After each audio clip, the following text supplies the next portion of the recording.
Hello guys, আসসালামু আলাইকুম। আমি হাবিবা কিচেন থেকে বলছি। আজকে রেসিপিতে থাকছে গরু মাংসের বিরিয়ানি, কাঁচামরিচের চপ, বেগুনি চপ, কুরমানি চপ, শসা, টমেটো, তরমুজ, ছোলা বুট, মটরশুঁটি ও কাঁচা ছোলা।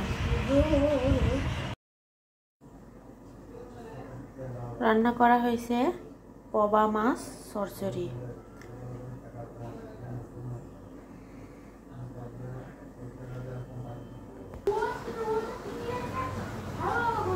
সবজি,